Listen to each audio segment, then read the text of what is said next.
entered the boiler room.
Guess what day it is? Guess what day it is? Come on, guess. That's right, it's Hump Day. And this is Boiler Room Radio on UCY.TV. I am your host, Jim Funke. We will be together for the next 2 hours, and I'm going to open up the phones tonight because my voice is feeling very fresh, and I think I'm sounding better. And as usual, my brother from another mother, Mr. Lance Musser from the East Coast. Good evening, Lance. How's the new headset? I love it. Love it. Outstanding. You're sounding like a professional broadcaster now. Glad to hear it. So, what do you think of the snow? Well, we got 2, maybe 4 inches here. The whole place shut down. Schools are out. All the snow's gone off the streets, but all the ice and everything, they'll be back. No school tomorrow either. Yikes. Mm-hmm. Yeah, they don't know how to act when there's snow here. It means there'd be a bunch of hooligans running the streets for the next 24 hours. Oh yeah, I walked down and got coffee this morning. Saw 2 accidents while I was down there because nobody slowed down yet. Nobody.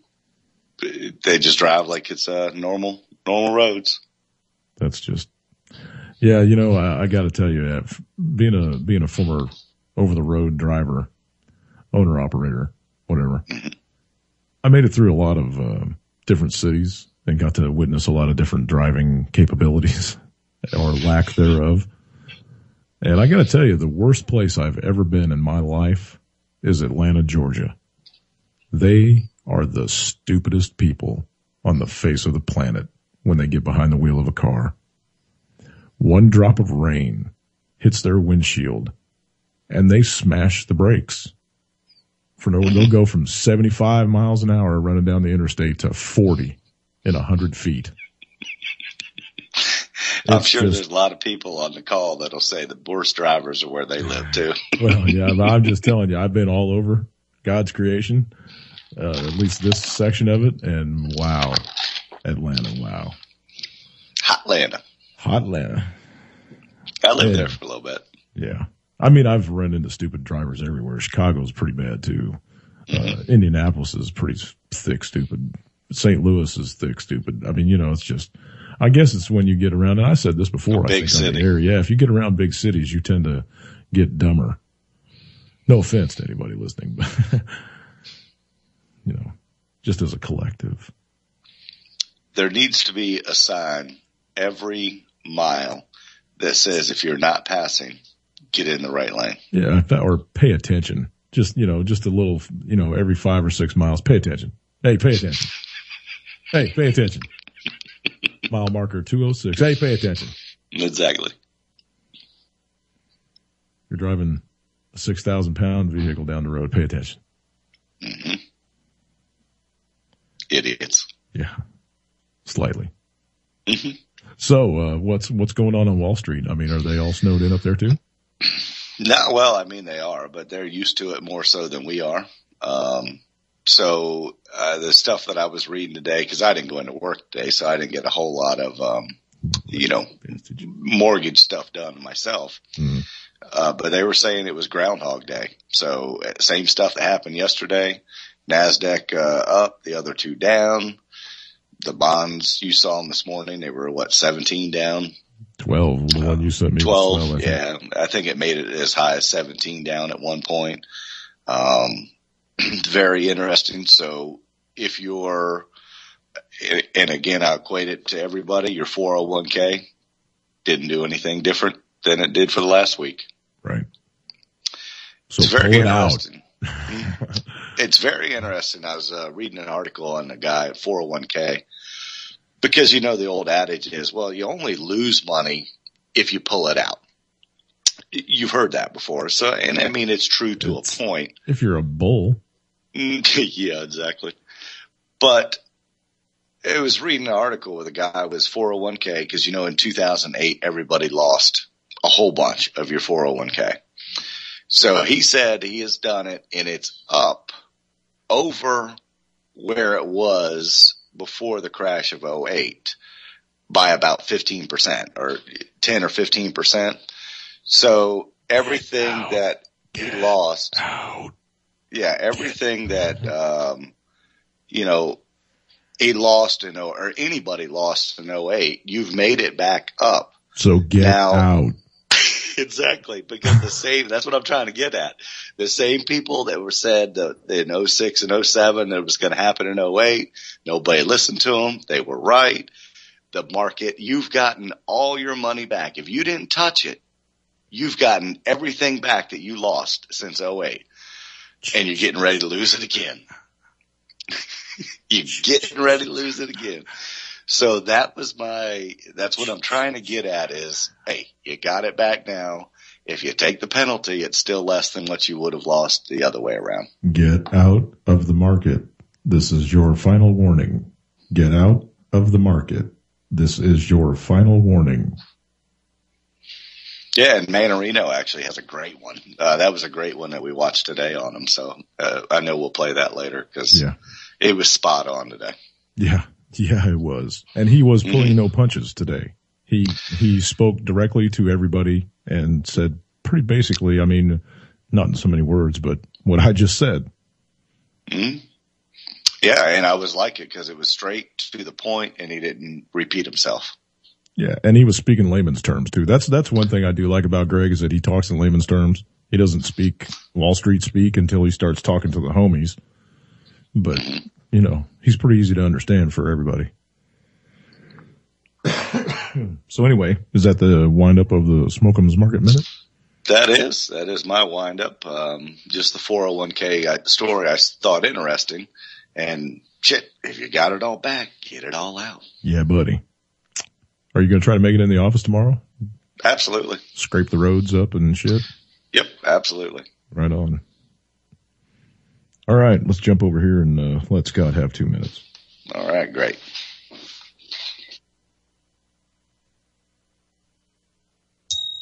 Hello, this is Scott in SI Hyperport. Here are the quotes of various items for today.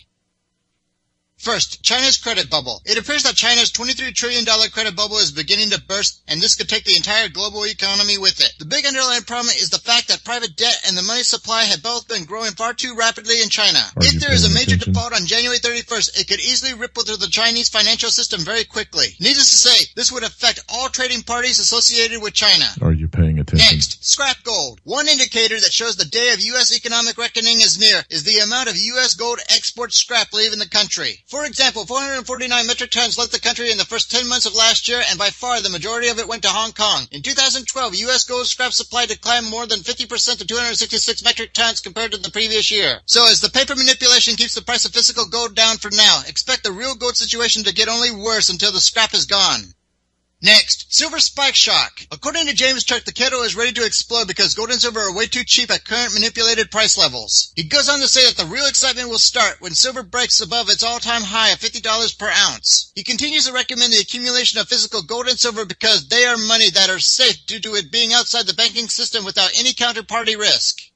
Next, 4 minutes. The hits just keep coming for Obama Rec. A security expert, David Kennedy, claimed to be able to hack the Obama Rec website in just 4 minutes and had access to 70,000 records. He described that one could literally just open up their browser, navigate to a certain page, and extract all this information without actually having to hack the website itself. No wonder this site is an identity thief's dream.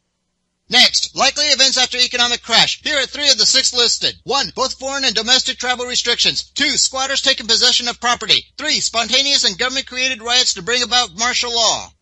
Next, 5 keys to inspiring leadership. Here they are. However, please see the article for a full explanation. 1. Face up to challenges. 2. Win the trust of others. 3. Be authentic or just be yourself. 4. Earn respect by walking the talk. 5. Stay curious and be inquisitive.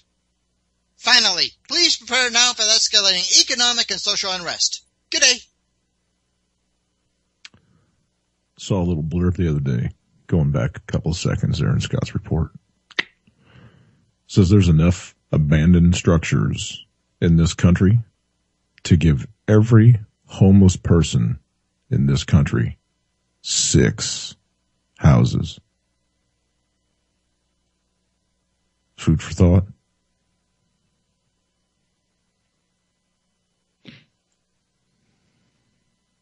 What do you think, Lance?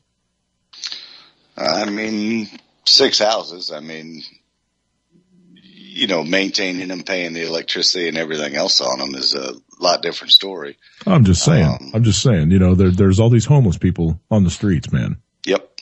If you were to say, hey, look, we got this abandoned house over here. It's not in really good shape, but it's livable.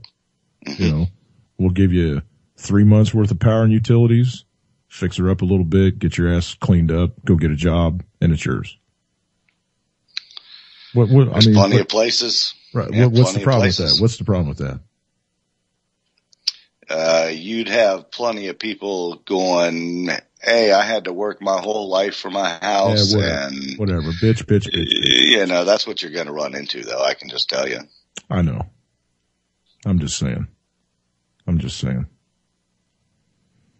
I mean, we saw that. I can't remember if you dropped it to me or what, but there was a homeless like dormitory where they all get rooms, and I thought you dropped me that link, and it was somewhere. I thought it was the United States, but they, you know, give them an apartment to live, help them get clean, everything else. I don't think that was here in the States, though. I think that was in Holland or something, wasn't it? Was it there? Yeah, because over here they're just kicking them out of town and arresting them for sleeping on benches. You can't go out and buy one of them a sandwich and drop it in his lap or nothing. You go to jail. Right. Anyway, well, we're getting off on a tangent. I mean, all those homeless, all the empty homes are owned by banks, mostly. That's why they won't give them to nobody. Yeah, exactly. It's equity, right? Exactly why they're not going to give them to They anybody. still have to derivatize them a couple times. Mm-hmm. Well, or sell them to that rental place. J.P. Morgan's little branch off. Yep, or Lehman Brothers. Lehman Brothers. Lehman Brothers branch off. Right. Okay. That's a scam. Okay. Sorry, people. We got off on a tangent there for a minute. But I just, you know, I just heard that little blurb on Hyper Report about, you know, homeless taking over houses and squatters and so just brought that up. But anyway. And he's talking about silver again too. Get out of the market and buy metal. I've been saying it for a year. I've been telling people for a year. You know. Now, yeah, granted, okay, I'm gonna be forthright. In the year that I've been telling people to buy metals, silver's gone down and it's been manipulated around and blah blah blah blah blah. So if you listened to me back January last year, you lost a little bit, but you're getting ready to make it back big time. Oh yeah, because everybody says the experts, quote unquote experts, of how undervalued all the precious metals are right now. Yeah. Because people are fooled into the fiat currency. Hey, the more cash I got, the more I got. Right. The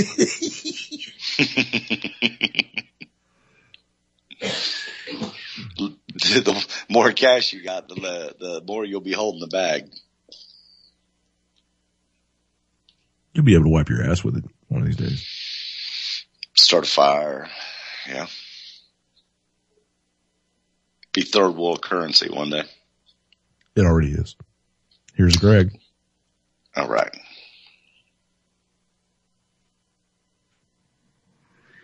Hi, everybody. It's me, Gregor Manarino. How are you today? It is Wednesday, January 22nd, 2014. All right, people, I'll cover some things with you today that I think are important regarding changes I've made to my website. and I want to discuss a bunch of other things as well. Let's start here. Today, the markets again finished mixed. The Dow Jones Industrial Average down just a little bit. The S&P 500 up a little bit. Bonds are about flat. The dollar was a little stronger. Metals remain in the trading range. Pretty much on target with what I've been saying is going to happen for a while now. But I really want to focus on this for you guys out there because I think it's so important. I am trying my hardest, people, to make this work for every single one of us. And I continue to get more and more emails and questions and comments, and I appreciate every single one of you. I mean that from my heart. Here we go. Let me start with this. I've made some significant changes to my site, traderschoice.net. There is a link right down here in the description of this video, specifically to the equity list page. That's the page where I post my positions, what I am actually holding, either on the long end or on the short side. What I have done as of today is I am going to start posting the performance of the equities, which I have exited right underneath those picks, so you can see realized gains in real time. I think this will help all of you gauge what you can expect as well if you're trading at the professional level. I already have 3 positions I posted that I closed today. And it'd be really nice if the government was this transparent. Again, just saying. Out, the link right down here, traderschoice.net, will take you right to my equity list page. I think this is super important. A couple of other things regarding that site. If you're making money here, people, and I would find it almost impossible to believe that you're not, if you're trading these right, especially over the past couple of months. I'm urging you to do 2 things for me. Number 1, please tell people about the site. Share it on your social networks. Number 2, we all got to give back a little bit here as well. If you're making money using that site, find a charity that you believe in and donate a portion of your earnings to something you feel that is important. That's what I do. Every year I donate thousands and thousands of dollars, literally, to charities I believe in. I just think it's so important, people. It's a game of give and take here, and that's what this is all about. That is a fact. Another thing regarding this blog, I've gotten a lot of questions and comments about past videos. If you notice now, I'm only keeping current videos, about 30 videos up on this site. I did that because I was getting a lot of emails from people that were confused. Like, hey, Greg, I saw this video. I'm a little bit confused at what's going on, so I decided to keep these things current. But I also got a lot of comments from all of you out there stating, you wish I had left them up there. I'm going to let all of you make this decision for me right here and right now. If you think I should leave the videos up that I am doing, please comment, Greg, leave them up. If you think I should just keep them current the last 30 days or so, please write that as well. Again, this is our blog, people, and I want to make this work for all of us. It's just so important. I had thought personally that if I kept current info up there, it would make it easier for everyone to understand what's going on. But again, a lot of you have said it was yesterday's report that was better. Look that up. Please let me know your thoughts on that. Yeah, because I don't remember hearing this. At least read them. Well, what the hell? Why didn't you say something earlier, man? We've been letting him blow his gob for 4.5 Well, I was like, minutes. wait a minute. This isn't the one that it was straight to the point and everything else. I don't remember talking about the blogs. It was one where he couldn't answer everybody's, questions on specific trades, but he really got into the 401ks and the metals and everything else. I think it was yesterday's report then, if that was today's. Jesus, man. Hi, everybody. It's me, Greg Manarino. How are you today? It is Tuesday, January 21st. Okay, so everybody, this is yesterday's. I hope you all had a long and fun holiday Let me know weekend. if this is the one. All right, people, All right. Back to work. A lot of stuff to talk about, but let's start here. Today, the major indices finished mixed. We had a Dow that was down, everybody. not much. The S&P 500, NASDAQ a little bit higher. We also saw some pressure on the dollar, a little bit of weakness in bonds, as well as metals, but the metals still remain in a trading range. I've been saying for a while this will be this is on for just a little bit here, but again, this is a major opportunity for all of us. Period. Okay, so let's talk about a few other things that are going on here. Myself and a lot of other people here have been presenting arguments as to why this market seems to be ripe to fall. Again, I am a long-term bull here. I have no doubt that the Federal Reserve is going to keep propping this up any way they can. That's another big period. That's a fact. But I think this market, despite everything that we're hearing, even from myself, wants to push higher. So basically the entire premise of this video is simple. It's be ready for anything here, folks. It's very possible that we could break out above where we are and equities will continue to perform fabulously. I still think there is a chance here we could see a pullback too. So I am very neutral right now. Maybe I'm slightly bullish actually when it comes to equities at this point. I have reallocated funds in my portfolio. I've kind of hedged it. You can see exactly where I am if you want to look at my site, traderschoice.net. There is a link right down here in the description of this video. Over the past several months, I've gone over this. We've all made a lot of cash. No doubt about it. Those of us that have been using that site, it's been really good. And I intend to keep this going. So if you're interested in getting in this, I am trying to take a little of the work out of this equation for you, but it still means you got to do your own work here, people. I get so many comments and questions about specific stocks and what you should do. People, just a heads up real quick. I'm not going to respond to those emails with specific questions regarding an equity. It takes a lot of work to sit back and analyze one of these things and really put a picture together. So it's extremely difficult for me to do that. So if you sent me a request, Greg, what about this stock? What about that? And I haven't answered you, I do apologize, but I can't do it. It's impossible. But if you want to see where my head is at, please check my site, traderschoice.net. It's that simple. I am glad to see that a lot of you out there are getting into this. It's an extremely lucrative business if you play these right, people. It's just so important to know that. But again, what is the greatest investment on this earth? Period. The end. It's the physical metals, people. More specifically, silver. And I keep getting more comments and questions about this as well. It must be from those of you that are new to this blog. Please do your own research about this too. I feel beyond any shadow of any doubt, I will reiterate, silver is the most undervalued asset in the history of the world. That's my take on it. That has been my take on this since I started doing these blogs. It's just so important. I want all of you out there to understand my perspective here.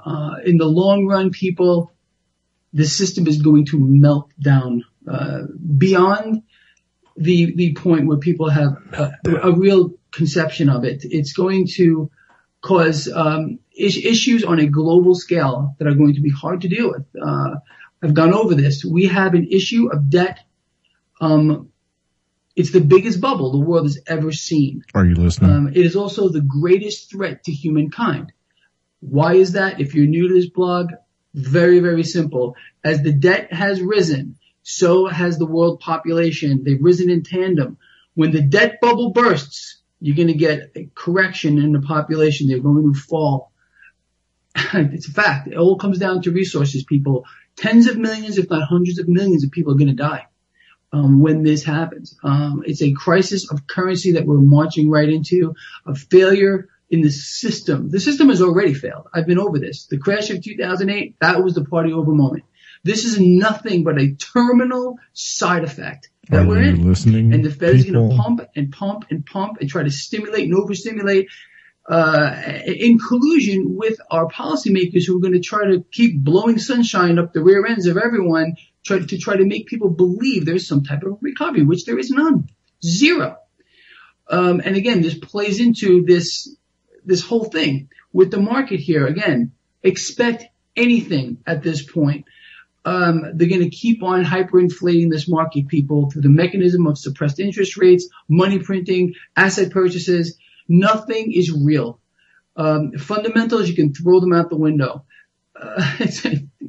That's a fact, in my opinion, as well. Anyway, I want to keep this video kind of short, people. So anyway, I hope this has been important for you and enlightening. If it has, please give me a thumbs up. Please share this video on your social networks, Google+, Facebook, Twitter, everywhere. I really, really appreciate it. We're on the same team. We got to get more people on board here. I've been saying that for the longest time. I appreciate all of you. I really do. And the kind words I get from all of you are overwhelming to me, honestly. And that's why I promised earlier in this year, at the end of last year, to work harder for you. I will. I promise. That's it. I'll see you all tomorrow. Take care. Lance? Yeah, see what I mean? That was the one that I thought was more impactful than the one today. Silver. I mean, he's talking about silver again. It's the only way to protect any kind of money that you have, you know, and I've been saying to everybody else too, everybody that listens, if you don't want to buy metals, get your money out and buy some property. Buy a big greenhouse.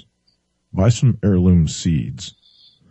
Buy things that will extend your livability into the future. Weapons and ammo. That's another good purchase. Stock up on things you might need in the future, like toilet paper, coffee filters. Maybe buy a wood stove. Get your money out of the market. Don't let them steal it from you. No, because if Goldman Sachs is saying a correction of up to 20%, it's just like, again, the unemployment rate at 6.7%. Sure it is.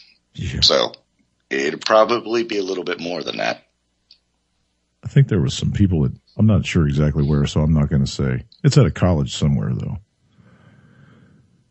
They crunched a bunch of numbers, and they came up with 37.3% unemployment in this country right now. Mm-hmm. 37.3%. And that's about where it's, you know, that's viable. That's a viable number. We know for a fact that the numbers rolling out of all the folks that have lost their jobs since Barry took office is around 91 million people. So there you go. 37.3% unemployment in the U.S. And they're trying to tell you it's under 7. Yeah. And I was reading earlier, and forgive me that I can't pull it up because I'm without my internet still. Right. But it was the 5 – no Cox. 5 only because of the icy road. So they'll be here tomorrow. Mm. The 5 excuse me, economic indicators Take a drink, that brother. I need one, that the economy has made the turn.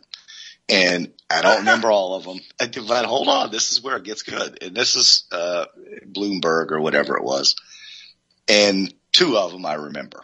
It was major purchases. People are getting off and buying cars, the housing market. They said they're buying houses, they're doing this. And I'm like, where are these people getting their freaking information from? Right. The same people last week, I read an article to us on the air that talked about the guy from AutoNation that said there's a huge 6-month inventory on the car lots because nobody's buying. Right. The applications They're thinking about shutting down. The factories down again. Thank you. The applications are down. Exactly. The mortgage applications are down. And obviously that's because of refinances. But the purchases are down too. We know that. There's standing inventory out there. Right. So everybody's got to pay taxes on all that. Yeah. Every single somebody car does, sitting on whether the lots. The banks. Yeah, the banks or the dealerships and stuff. And those real estate agencies that are holding all these houses, they got to pay property tax on all that. Yeah, and all the banks that own them too, they're still having to pay the taxes on them. that's what I'm getting at is I'll get a bail in. It's coming. But the same week, somebody writes an article about how dismal it is in the car and housing. And the next week they're using it as an economic indicator that it's all coming around. If you can't figure it out that it's smoke and mirrors. Going around in circles. They just talk around in circles. Just keep going around and around. It's taken a lot longer than I thought it was, to be honest with you. I thought it was coming before Christmas, to be honest with you. I really did. I did too. The collapse of the dollar anyway. Well, I did too, but it makes the most sense. One of the things that I read on it was as long as the capability is there for them to make another dollar, they'll hold it on. Okay. Once they can't make any more, that's when it's going to stop. Then I got to say April 15th, dude. Because when those tax returns come in and they don't get squat because there's nobody in this goddamn country working who can pay, who can pay, who's got the money to pay. They're counting on all this tax revenue coming in and it's not going to be there. Then what? Well, define tax revenue. I would be more surprised if, what do you think? Do you think that there's more people that owe on April 15th than they give refunds back to all the way up to April 15th? Either way, it doesn't matter. There's still going to be a lot of people that make big payments. Well, but who's going to, where are they going to get I'm just saying. They have all these citizens that they expect to get tax money from. And those citizens are out of work. 89 million, 91 million. What was the last number we heard? 91 million, right? Mm-hmm. They're out of work, dude. And they've been out of work for years and years and years and years. Well, it is a more friendlier IRS. And I will say, because I've got clients that owe IRS taxes, and I'm not exaggerating when I say it is a friendlier IRS, because they will bend over backwards and set you up on a $50 a month payment plan. Obviously, keep your tax returns. Because they know when you fail to make that payment, they're going to come take your house. They can. Right. But that's exactly they're willing to. That's exactly what I see, dude. That, when these people go tits up on all their taxes. Yeah. They can. I mean, it's within the code that try to do it.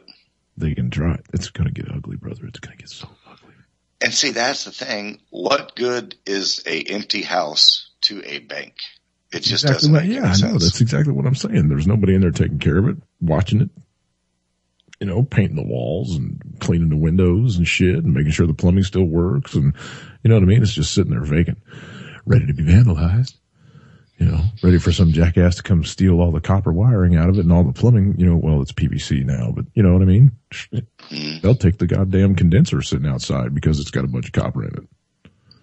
Yeah, the gates, the locking gates for those things have become big business in the last couple of years. Mm-hmm. Mm-hmm. In fact, there's a lot of houses. You're living in some, freaking shitty neighborhood, right? Well, there's a lot of houses that I've done loans for that they were vacant and the AC units would get stolen while they were vacant. Yeah, that's what I mean. And the people would not put another one in until the house was sold and we were at closing. And then they'd go out and put the air conditioner in. Right, while the people are moving in. Hey, while the people are moving in. Right. Yep.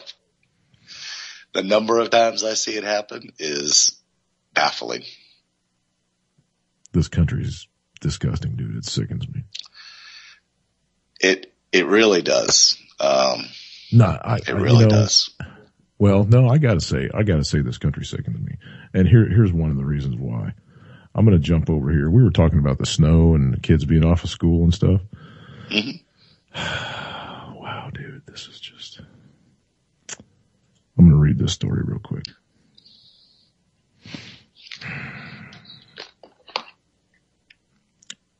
Let me pull it up here, sorry. Okay. 14-year-old girl charged with murder. I don't want to listen to this reporter blow her cop, so I'm going to read this. A 14-year-old girl is accused of killing an 11-year-old girl in suburban Chicago. Our sister station WGN reported the victim suffered multiple stab wounds. The girl's body was found in her bedroom at her family home in Mundelein, north of Chicago, Tuesday morning yesterday. Mundelein Police Chief Eric Gunter declined to explain the relationship between the two girls. He said he was confident this was an isolated incident. Neighbors say the two girls lived at home with their parents, WGN said. 14-year-old girl was reportedly the person who called 911 to report the other girl's death. Police said 3 nearby schools were briefly locked down because they were initially led to believe that there may have been a suspect at large. But that information turned out to be false. Police charged the 14-year-old girl with first-degree murder. She is expected to appear in juvenile court today. There's no update to this story, so I don't know what happened after that. But these girls were home from school because of the snow. Parents had to go to work, but the kids were home. So the 14-year-old, evidently, I'm just speculating here. There's nothing else to this story. But I'm guessing that they got in some kind of little fight. And one of them went too far. But what in the hell is this world coming to? And I got to tell you, I can remember 35 or 40 years ago, my dad saying the exact same thing to me when he read some of the shit that he read in the paper. What in the hell is this world coming to? And it's been a steady decline for 40 years. Well, wasn't it Stefan Molyneux, who did the one where he said, "It is my business how you raise your kids." You're goddamn right. And that's the problem, is that for the last 20, 25 years, people have said, what right do you have? You can't tell me how to raise my kids. And then everybody else said, okay, yeah, you're right. And nobody, but that's the problem. That's the whole politically correct thing. I think that's part of it. Yeah. Mind your own business. Yeah. No, not politically. I've never, we're going to politically correct us into oblivion. It already has, brother. It already has. We are so far down the rabbit hole, Jack. I don't think there's any getting back. Mm-mm. No, there needs to be a culling. There is going to be a culling. You can feel it coming, dude. The negative charge on this planet is at a peak. And I think that's part of the awakening. I think that there is so much apathy and hatred and, well, just like I said, negative energy flowing around this planet that it's snapping people out of their slumber. A few, not enough, but a few. Maybe 144,000? I don't know. But anyway, it's the frog in the frog in the pot. I say it all the time. Yeah, right. I ain't jumping in. We've all been in the water. You don't have to jump in. We've been in the water, and they've been turning up the water. I got out. I'm out. I did too, and most of us listening did too. But the problem is 97% of Americans haven't. Exactly. So it's going to take that culling.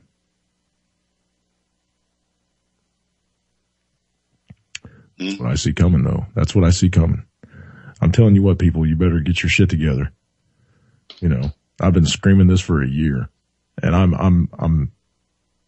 I can't make it any more passionate, without screaming at the top of my lungs, and I can't do that. I'm getting my voice back finally, so I'm not going to scream anymore. What's interesting too is Manarino even mentioned, that's the first time I've ever heard him mention, that how many people are going to die. Yeah. That's the first time I've ever heard millions. You heard that from a Wall Street schnuck. Hundreds of millions of people around the world are going to die when this happens. Because they won't be able to get food.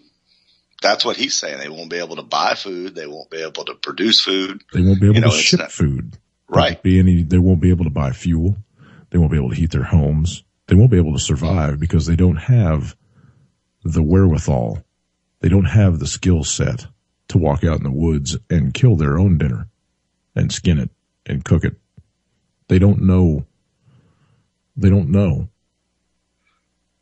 That's because we've been our whole lives living under the dollar, which is the most powerful unit of, currency on the planet. But once that stops, people are going to be in for a rude awakening.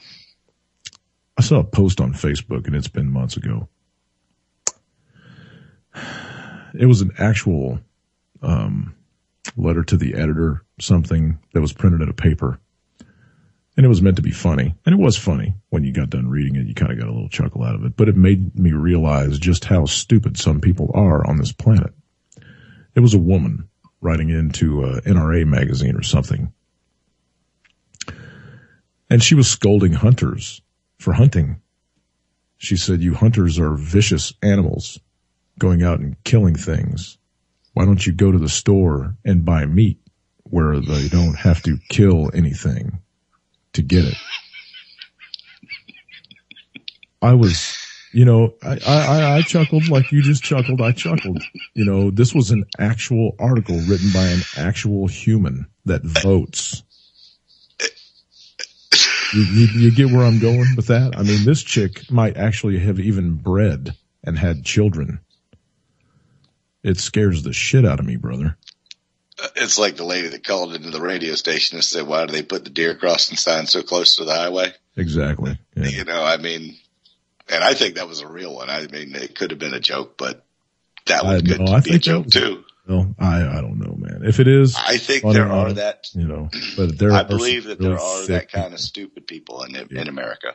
I know some. I do too, actually. I've had some clients with them. And you got to look at people and go, how have you made it this far in life? No, I said it the other day, man. Bicycle helmets and Velcro shoes. I said it on Prepper Chick Show. I said it on Prepper Chick Show. I dropped that in the chat because we were wondering about that too. And I said, if they never would have came out with bicycle helmets and Velcro shoes, we'd be a lot better off. I'm serious. When we were kids, the kid that ate too many marbles didn't grow up to have kids on his own. You know what I mean? That was like survival of the fittest. And it's gone the other direction. I agree.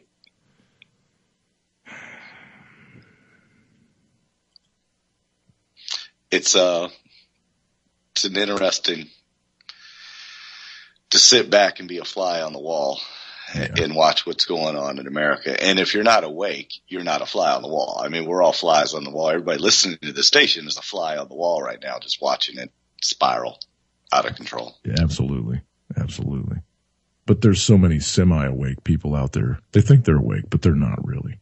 You know what I mean? They pretend to be awake, but they're not really. They're still caught up in every fucking thing. Sorry. They call themselves Republicans or Tea Partiers. Well, no, but it goes the gamut, dude. I know some people that call themselves anonymous that are semi-awake. You know what I mean? True. It's just, I don't know. Hey, look, I'll tell you what. This is my 2-hour show, and I'm on UCY's Skype tonight. So I got the phones, and I'm going to open them up because I haven't done it for a while. 718-717-8296. If you're on UCY.TV's friends list and you want to come on the show tonight and just kind of shoot the shit about anything, hit me up with a little message and I'll get you added into the call. 718-717-8296. The phones are wide open. We're going to go the gamut tonight. We're going to talk about all kinds of different stuff. I want to talk about some solar stuff. I want to talk about the weather. I want to talk about this polar vortex and how everybody thinks that it's something new that come out of nowhere. So the phones are open. I'm going to drop a real quick video in here, though, just because. Actually, it's going to be audio for y'all. But it was a really good leak camp that he dropped a couple days ago. Mm-hmm. And I'm going to drop that for everybody. So if you got to go pee-pee or fill up your drinky drink or roll a doobie or whatever you got to do. You got about 5.5 minutes. Here's Lee. No plans at all. Evil man's always transcending. Fighter like sheep, swallow everything. Always simpletons or pretending. This is your moment of clarity from LeeCamp.net. What if Occupy was just the beginning? What if Occupy was just a wake-up call for many actions that are yet to come? You know, in the same way Rosa Parks on the bus was just a strike point for a much larger movement. Or the way Billy Ray Cyrus's father created a multi-generational chain of shitlodian, like he built some sort of cultural blender that we're all helpless to turn off. Maybe Occupy wasn't meant to achieve the end goal. Maybe it was meant to simply be the bat symbol in the sky. You know, I had a teacher in high school who everyone loved, but one day she saw a kid sleeping in her class, and she sprayed him with a fire extinguisher. She got fired. But I bet that kid never fell asleep in class again. Maybe Occupy was our fire extinguisher. So now it's time to move on to the next phase. I want to tell you about a crowdsourced global wave of action that can't be pepper sprayed, arrested, or chained. It can't be molested, suppressed, or arraigned. It is very different from Occupy. And if even a small percentage of the world population participates, it's unstoppable. So that means 96.5% of the world can continue to sit around scratching their balls and writing Yelp reviews for gas stations. It only takes 3.5%. And I didn't make up that number. Studies of successful movements show that 3.5% is all it takes. It's been termed the worldwide wave of action, and it could be the first global guerrilla multi-pronged non-violent attack against all the corrupt targets, destroying the possibility of a sustainable world.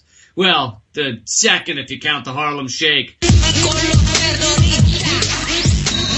But I don't. And you get to pick your own target. Whether you care most about stopping fracking, labeling GMOs, breaking up the big banks, getting money out of politics, encouraging green energy, or halting the rise of neckbeards.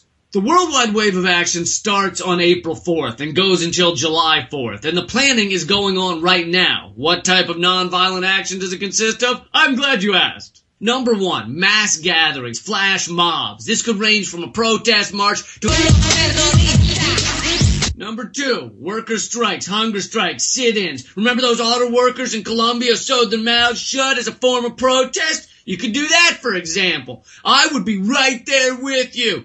Except I'm allergic to thread. This shirt is made of drywall.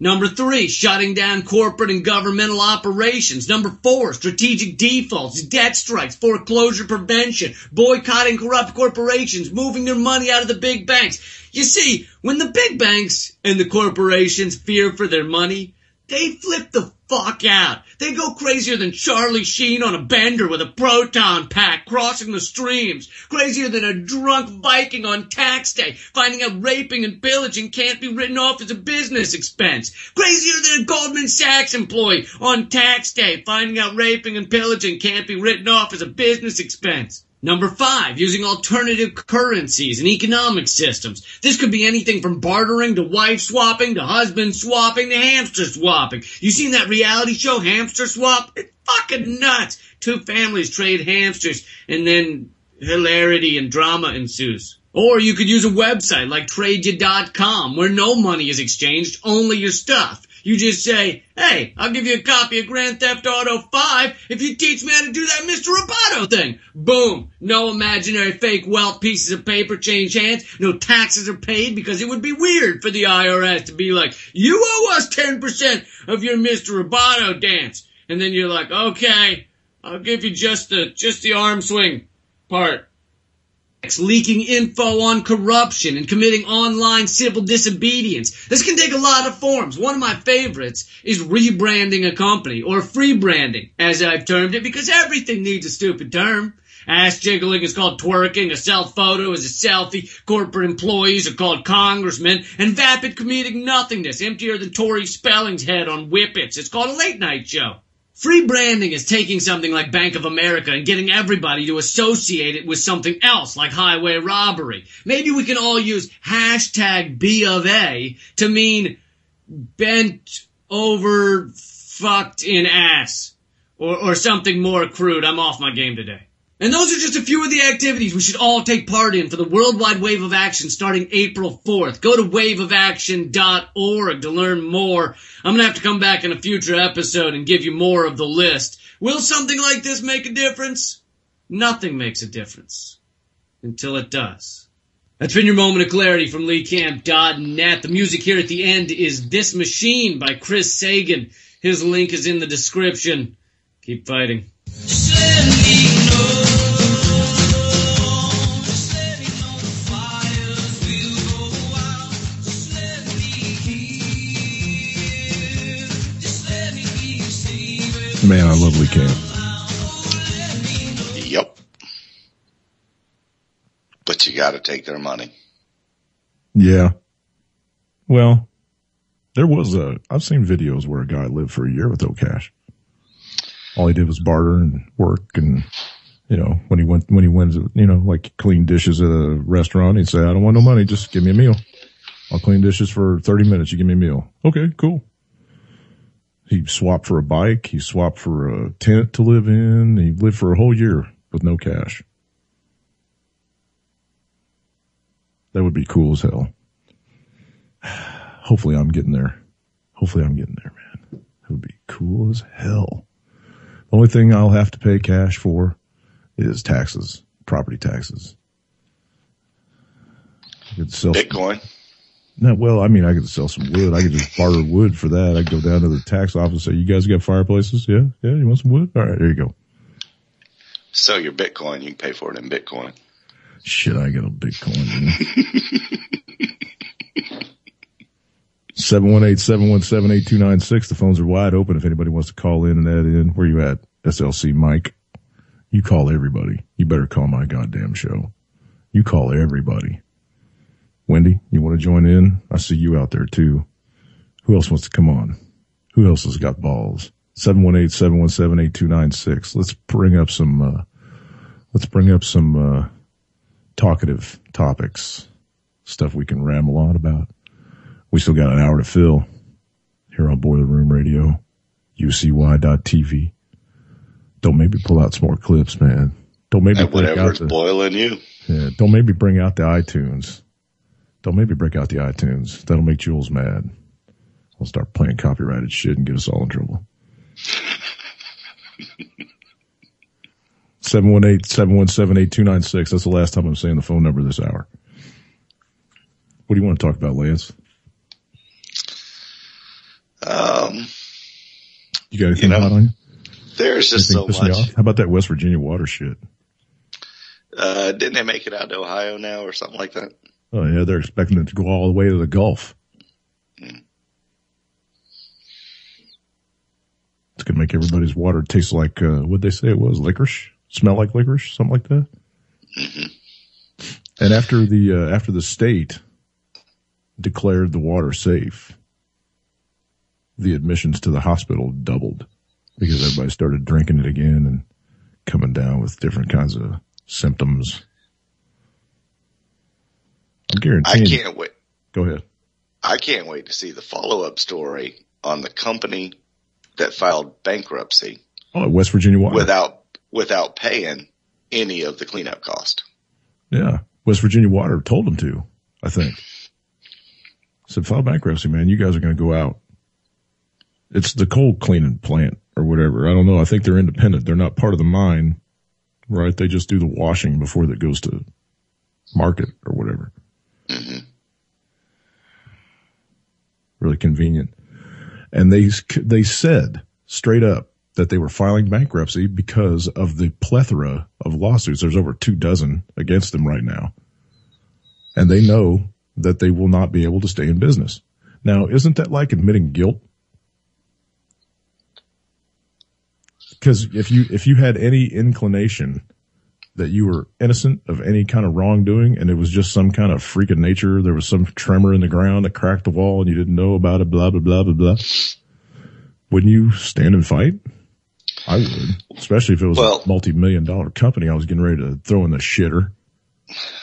It's interesting because, and I know you know this as a fact, and it could be the same way, most of these big multinational companies, if you will, or even national, international, the fines that they pay to the EPA because they have caps. It's kind of like, a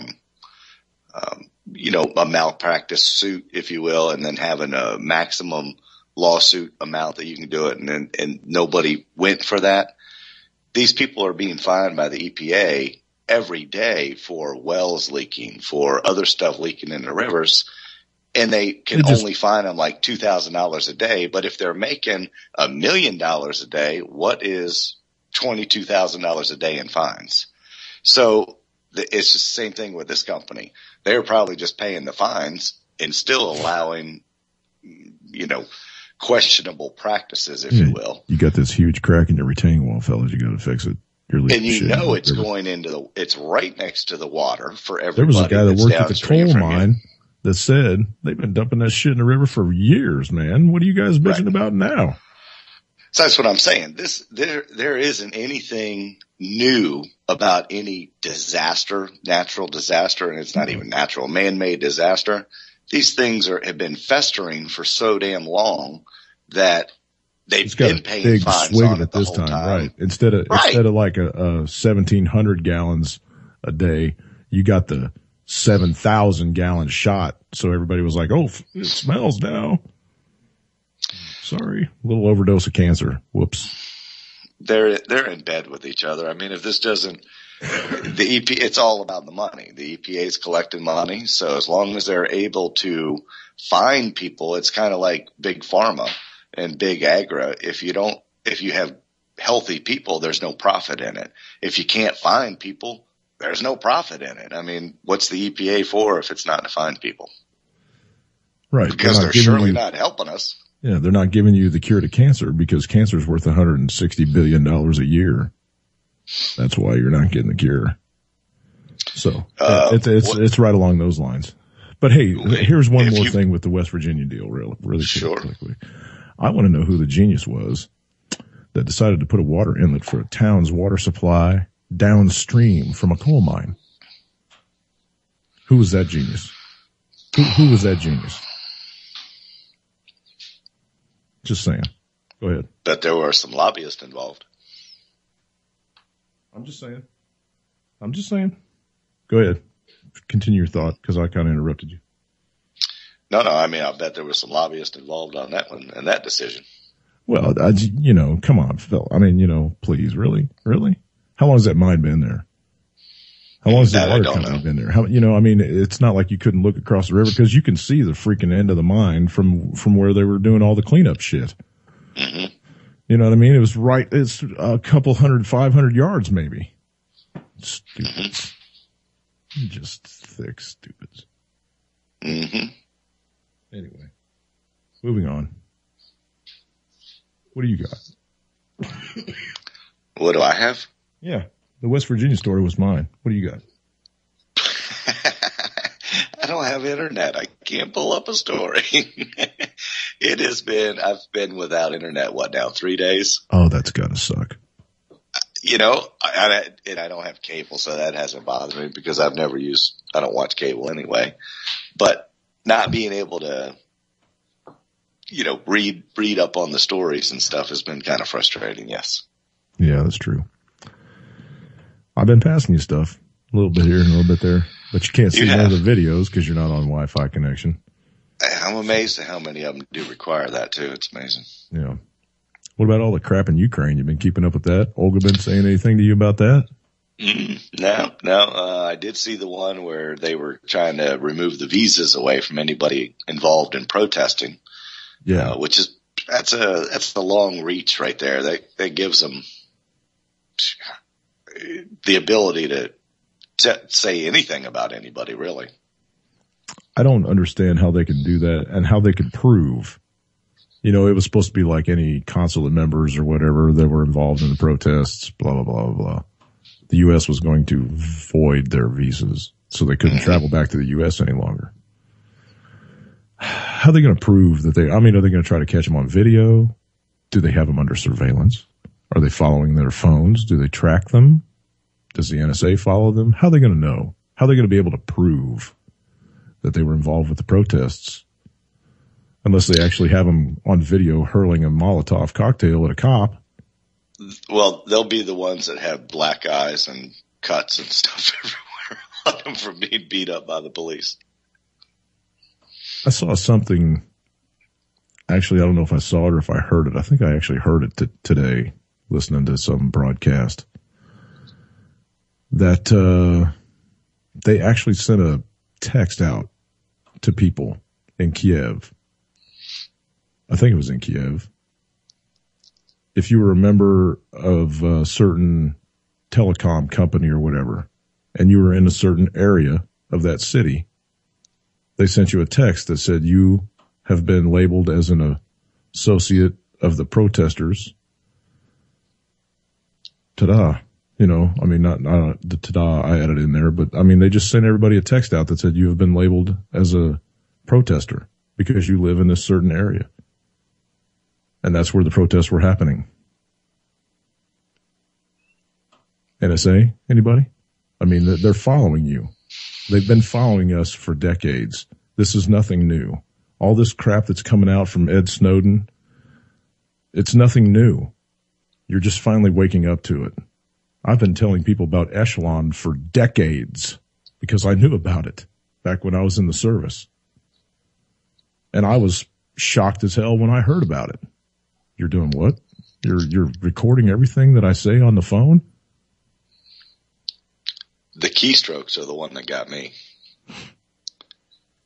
To where, like, if you type something into Facebook, Twitter, etc., and then backspace over it before you hit send, too late.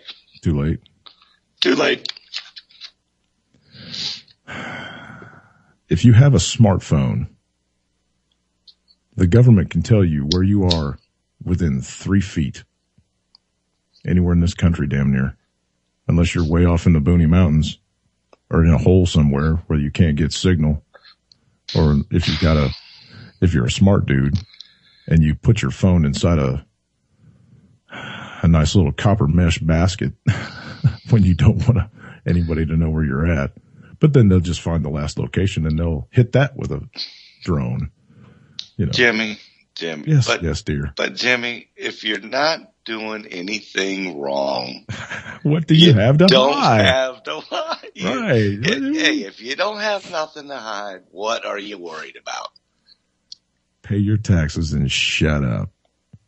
Right?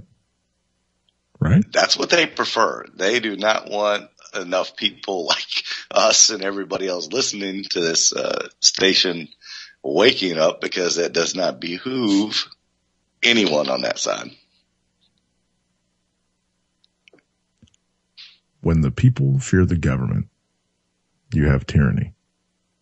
When the government fears the people, you have freedom. Which side of the coin do you think we're on?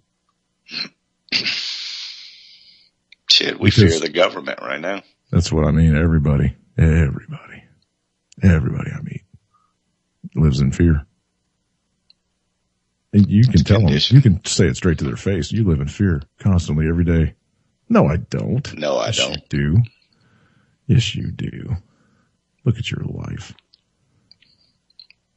If you don't pay your taxes by April 15th, are you shaken? Well, yeah, the feds might come get my food. You live in fear. If you don't make your rent next month, are you worried about it? Well, yeah, I'll get kicked out. You live in fear. If you don't make your car payment next month, are you going to have something to drive? Well, yeah, the bank will come to you. Live in fear. I was thinking about it today when I went out for a walk for coffee. This morning when I took that picture and sent it to you, I was walking out the door to go get coffee. So I took the dog with me. And, you know, we just moved into actually my old neighborhood that I got out of before we moved to York County. But it's a very nice, affluent neighborhood. And the houses are very nice. They've got beautiful additions on them, RVs in the parking lot and the driveways and stuff. And I was thinking about free. And you always, I'm free. Those people have gotten up every morning at 6 o'clock or whatever, gone down and worked at the shipyard, gone down and worked wherever they were for 40 years, Then they retired. They got their little house. They got their RV. And but the they're government free. stole their pension. Exactly. So, you know, it was just, it gets back to my mind. Are you really free? Keep telling yourself that you're free. You're free to be a slave to the system. Yes. Exactly. Keep telling yourself you're free. Good evening, Mike. Good evening. How are you doing out there in Utah? Oh, just about as good as every day, which is, you know, fair to middling. Fair to No That's good. major complaints. I can't, you know, the world's no better, but I'm no worse off, so, you know, whatever. Are your balls dragging in the snow? No. Well, it's not deep. It's not deep then, so you're all right. Pretty heavy for a week. It's what? No, are you kidding me? You got it better than the dog. That just drew. Yeah, okay, I'm out of there. That was pretty funny. That one was pretty funny. I just had to throw it in there. No, actually, it just snowed for about a week, and then it's every night it freezes. It's 10, 15 degrees, and it gets up 33, 38, not just 40. Oh, but it's nice and icy. It's just ice. The dogs can't even hardly. They're out there slipping and sliding, look like Olympic skaters on glue or something. What the hell? That's what I mean, man. Balls in the snow. You got it better than the dogs. Theirs are. Yeah, you got it better than the dogs. So there you go. Yeah, not me though. Sorry, not happening. So you called in. Did you call in because I gave you shit, or did you call in because you had something you wanted to add? I know you got something to add. I did for just a minute, and then all of a sudden it just is gone. You made me I'm laugh sorry. too hard. I'm sorry. Fault. I had to throw some comedy in there, man, because it's been kind of a really black show so far. Well, you know me. I'll make fun of anything. Yeah. If I'm given the chance. You have some very dark humor, and it's funny stuff too. So chime in. Sometimes, but a bump. You know. Well, okay, I was going to comment, so you'd have to refresh my memory. You're talking about living in fear. Pre-snowballs. Yeah, I was talking about living in fear. I was talking about how everybody lives in fear. Even though they say they don't, they do. And they don't realize it. Well, that's probably a good point. Because if you combat just that idea, just that, I'm not going to be afraid of this, and question it. I do all the time. What the message that somebody is giving me with their media, with their story, with their big fear porn production. What is that message?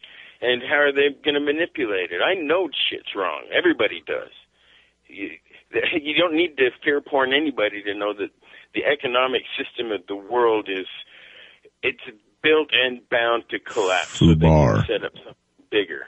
Right. They know that. Set up something bigger, please. You think we're going to let them have it? After we watch it fall around their ankles?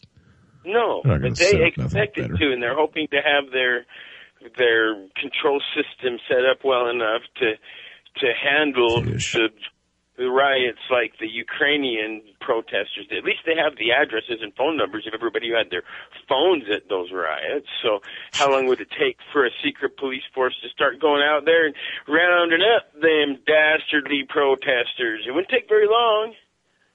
Oh, no, they had to break out the guns today because the protesters put 80 cops in the hospital with Molotov cocktails, setting them on fire and shit yesterday. So they came out with the guns today, and they killed 3 protesters. There you go. And then they'll start going house to house for the worst ones because of their recognition. They're unarmed over there. I think the Ukraine's unarmed, aren't they? I don't know. Lance? Olga? Lance? I think so. Can you text Olga real quick and find out? If I can do that. Thanks, brother. Appreciate that. I don't want to drop any false information because that is part of Russia, and I know that Russians are heavily armed. So I don't know, but I think when they went solo, I think Ukraine snatched up all the heavy weapons. There might be some pistols and shit out there, but I'm pretty sure that Russia's economy is a well-oiled black market machine. Oh, you betcha. every single one of those foreign satellites of the USSR. That's how they survived. It's away from that. They built their own underground economies, and I'm sure it's going to thrive and flourish even now. And weapons, they're so available over there.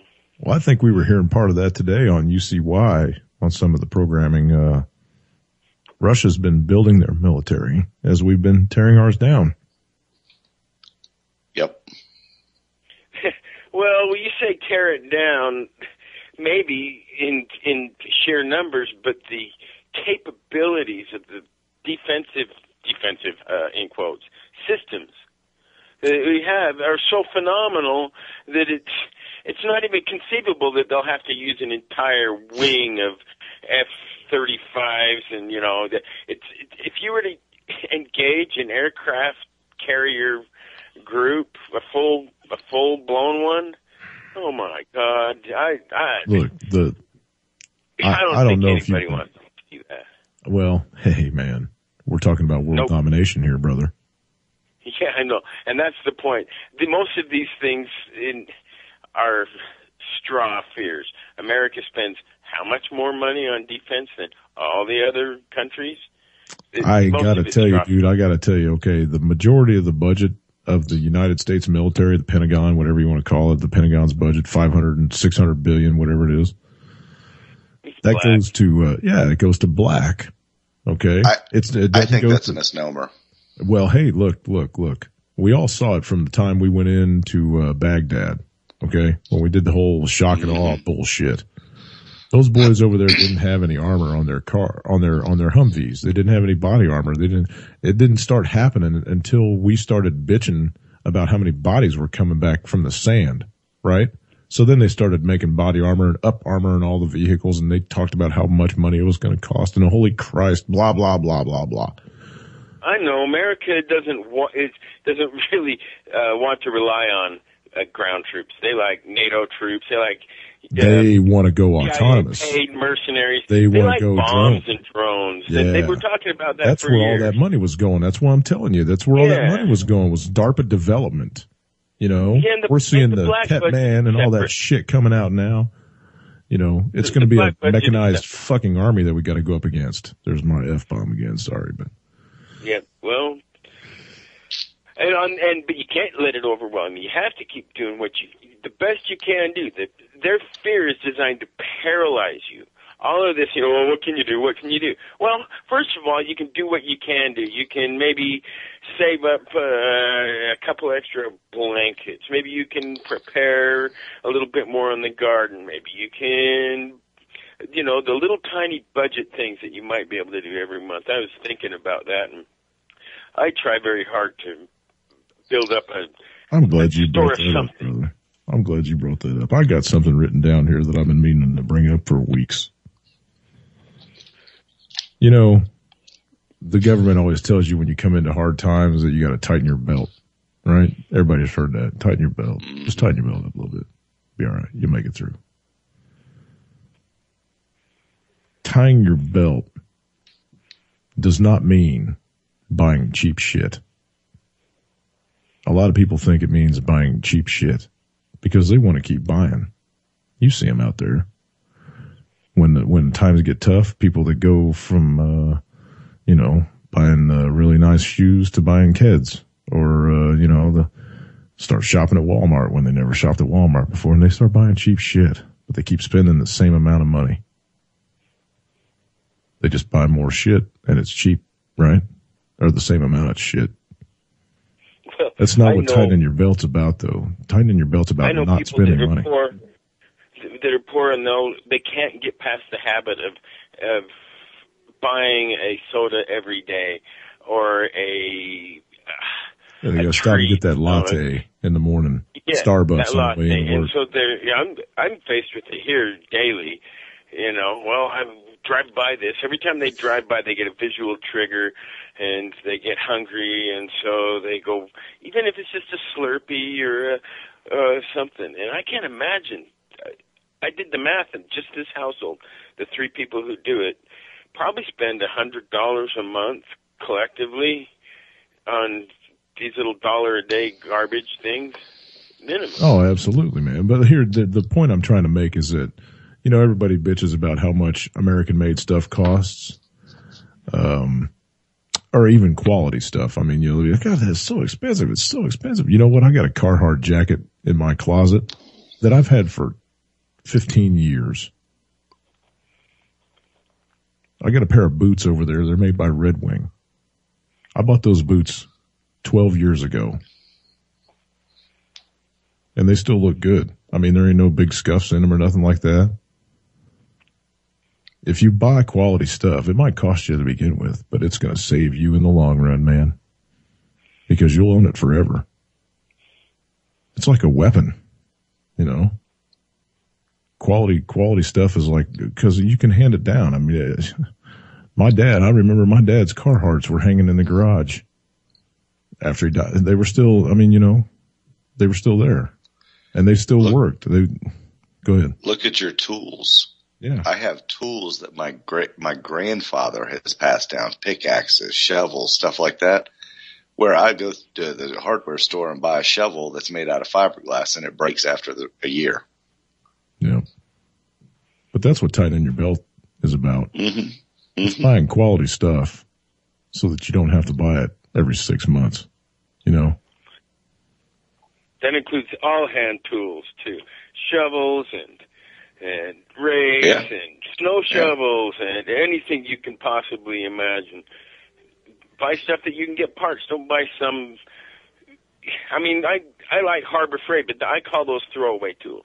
Those are ones that I'm going to use one time, and I really doubt I'll ever use again. But if I know I'm going to use it more than once, I'll try to find something that is a good quality tool, even if it's going to like Lowe's or Home Depot and buying their brand. Husky, come on, Cobalt. Husky, Cobalt, yeah, please. That's why I buy Craftsman only. I buy Sears. Craftsman. I know. Well, come on. I'm talking sometimes do better than. If I had the money, I'd buy Matco. I'd buy off the truck. Yeah, not Snap-on. So Snap-on's would I. overpriced shit, but I'd buy Matco. But I just don't. You can find a Sears any goddamn where. You can't find that pickup truck. And you could take a wrench that's 8 years old that you broke, and you can take it into any Sears in the nation and hand it to them and say, "Can I get a new one?" And they'll say, "Yep, it's right over there." Go grab it, bring it to me. That's right. I took a ratchet in there that was my dad's that busted, you know, and it had to be at least 40 years old or more. And the gear is stripped in it, you know, the back come off of it, everything dumped out. I was like, oh shit. He said, Craftsman, take it into Sears tomorrow. I took it in there in a bag.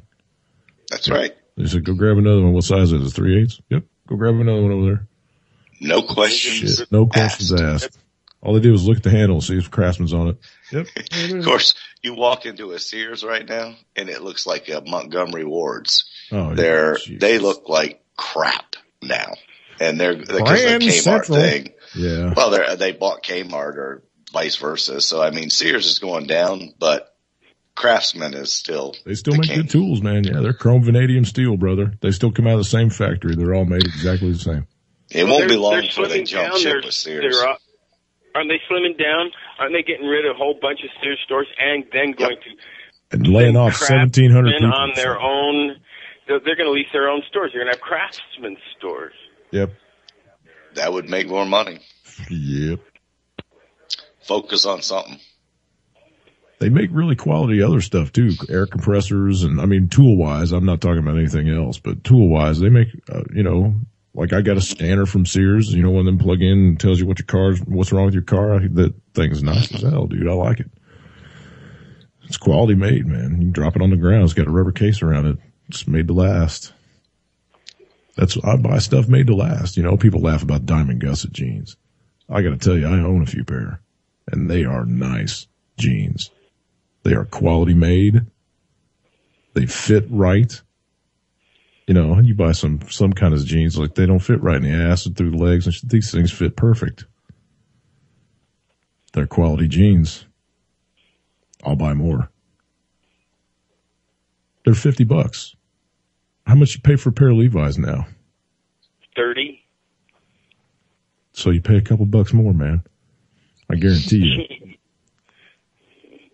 Those jeans will be around a long, long time, dude. They're heavy denim. They're quality made. Buy one pair. Just buy one pair and see if I'm right. I have Carhartt jeans and pants too. They have different. They have different weights. Real heavy ones and light ones. The light ones for years. Yeah, well, the light ones don't. The light ones you can wear holes in the knees and shit, and the belt loops come off. I know, but I don't use them for that. That's just summer gardening wear and stuff. It's different. I don't wear them if you buy the canvas, those canvas Carhartt, shit, it takes 5 years to wear them in to where they start feeling right. Mine are nice. Yeah. But buy yourself. I mean, if you need a pair of jeans and you got an extra little bit of money laying around, buy a pair of diamond gussets, just one pair, and see if I lie.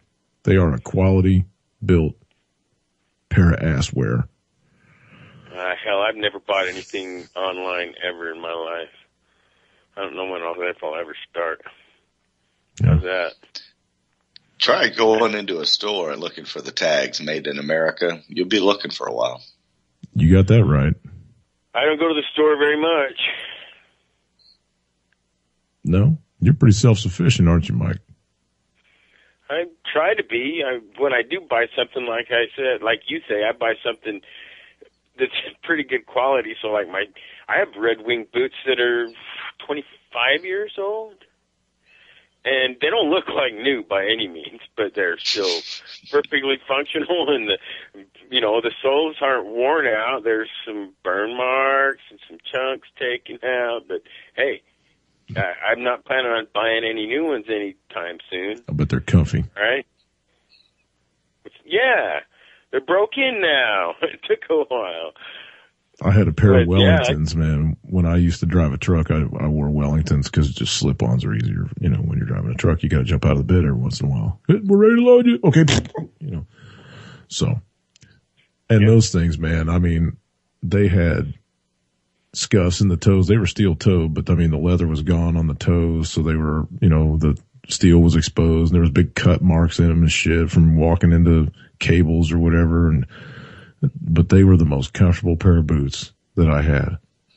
And I had those things for probably 15 or 16 years before I finally trashed them because they stunk so bad. Oh my God.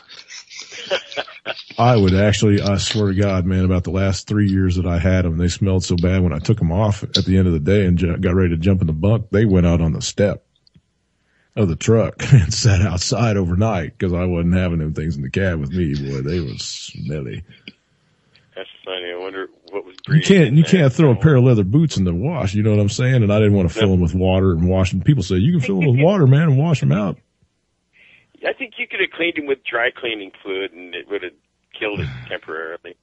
But hey, never mind. You need new ones, I'm sure. Yeah, it was about time. Yeah. I'm sure. Stuff like that. Yeah. Well, I'm sure you remember your Black Army boots and how they would turn white from all the sweat coming out of them, the salt. Oh my God. Out of your feet. Oh yeah. And you just had to throw them away and buy a new pair. When we the got uppers on my Red Wings are like that. Yeah, they are. Still have the marks on that. Yeah, from sweat, from hot labor soaked through. Yeah, I mean, it never went away. Especially if you're on your feet all day long. I got too that are scarred, but they've lasted forever. And you got some wool socks on, baby, your feet are sweating. Yes, they are. I don't give a shit if it's 10 below zero and you're in a ditch, you're sweating. If you're out there working around, shoveling snow or cutting trees or whatever. Mm-hmm. Yep. Out for a stroll, enjoying the environment. You love them Red Wings, don't you? I love my Red Wings. They fit so goddamn good. But they're Thinsulate. They're made for wintertime, so I can wear them in the summer, but man, my feet get hot, boy. But I love them. They fit like a goddamn glove. Dude, I'll put them things on and wear shorts with them.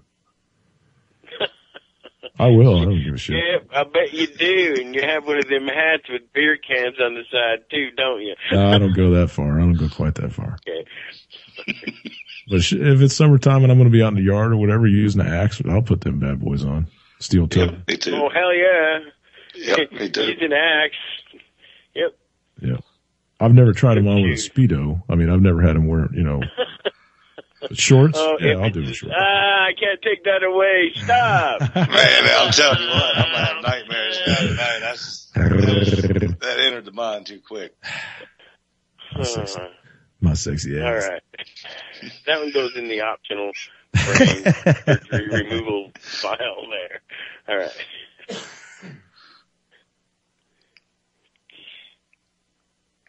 How about you, Lance? You got a favorite pair of boots? I have a pair of Red Wings too that I got from my dad. They're probably at least 15 years old, and I'll slip right into them with shorts and pull up some white socks a little over them, and don't have any qualms about walking around in them. Are they Wellingtons? I don't even know. Slip-ons or lace-up? Lace-up. Oh, okay. They're not Wellingtons. The wellies are slip-ons. Yeah, I was looking for Velcro once, but they didn't have them. With neon soles, right? Yeah, to go with my bike helmet. I got to do. Yeah, when I'm got to walking tell you down the though, road. my last pair of jump Cochranes that I bought before I got out of the service had a zipper up the side, so you could relieve. You know, it had a relief on the side of it, so like when you were sitting on the plane for a long period of time, you could just unzip them instead of unlacing them. So I did like those. And I bought a pair of Converse that got the zip up the side. Converse actually makes a really nice jungle boot. It's like wearing a pair of sneakers, but they come halfway up your calf. I wear That's Crocs. What I wear Crocs 90% of the time. Are you shitting me? You wear Crocs? You bet. No, man. You are a sleeper. I'm telling what you. color? Come on. Yeah. Tell us what color. Well, I have two of them. I have the tan ones with the suede outer, and then I have the black ones with the felt lining that I wear in the winter. I got them on right now. There is not a more comfortable sandal. And man, I wear shorts 8 months out of the year here. So, but I'll either haven't wear you boat seen all shoes this shit about how bad they are for your feet? The Crocs? Yes. Shit, they're the most comfortable things. No. Well, I got to wear socks with them. Google. But they are the most comfortable sandals I've ever had on my feet. They're bad for your feet, brother. Google. That's all I'm going to say. That's all I'm going to say. Google. Well, I sure like them. Sleeple. Okay, I'll Google it, but I won't believe it unless I have. Do you wear Crocs too, brother? Hell no. Okay. I actually, you know what? I go barefoot 90% of the time in my house and around the yard. Well, I also have Birkies. You know, I also have Birkies. Birkenstocks? I just know barefoot. I would go barefoot around here, dude, but there are some sharp freaking rocks in my yard. Yeah, I don't ever go barefoot. That's a yard and garden, not all over the place, no, and not in the winter. You know what I saw the other day? I got to throw this out there, man. I saw a pair, and I think I forwarded this on Facebook. I don't know if you saw it or not, Lance, but they're making a new pair of socks now. It's like yard socks. They're like you can walk around your yard and shit in them that are made of chainmail. They are the coolest freaking thing I have ever seen in my life. It's like going barefoot, but you got protection underneath your, you know what I mean? They are badass. They're expensive as hell. Nice. They're like $260, but they said they last 50 years. As the meme says, take my money. Yeah, no shit. Oh my God. I saw them. Made out of? They're made of chainmail, brother. I know. I mean, the metal. I mean, stainless steel loop chain. No, stainless steel loop chain. Stainless steel. Yeah, so they weigh a little bit. Well, they're like little bitty 1/8-inch rings. It's a chainmail, dude. Google it. You'll find it on Google too. I guarantee you. The guy's trying to start. I wonder what they weigh per pair. I think there's. If you have like 6 pair of them in your drawers, you like crash through the bottom. They're like 17 ounces or something like that. I went and checked them out. I looked at the website. I almost clicked add to cart, but I was like, wow, I don't know, man. You'll go back and get them. Ninja toes. Did that ninja toes? No, they don't have. They're not like Vibrams. I got a pair of Vibram 5 fingers. I love those shoes too, dude. They are so goddamn comfortable. I've seen them before, but oh man, you gotta get a pair. I can't buy all of this stuff. This is the thing. When I listen to the shows about investing and economics, I can logically follow these things, but I can't ever partake participate Oh, there in you go. any meaningful way in any of these things. Wendy just put So the I link have in the to room take for the- those chainmail socks. Yeah, I couldn't do that ever. It wouldn't be in my ever, never. You can always ask Santa. But it's fun thinking about. They're badass, dude. They are badass. I really do need a pair, I think, now that I'm thinking about it. But I am Either going to make one. my own ulu, and my own. I found some really neat old hand files that are worn out. I'm going to make my own knives. So I have my own kind of things I enjoy and do. I've seen a guy do that too, and he sells them at a roadside thingy. What do they call those? What do they call those? Where everybody shows up at their own tables and whatnot. Flea market. Flea market. Yeah, he makes knives out of old files and sells them there. Puts wood handles on them and shit, or puts stag handles on them, like he'll go out in the woods and find deer antlers and whatever.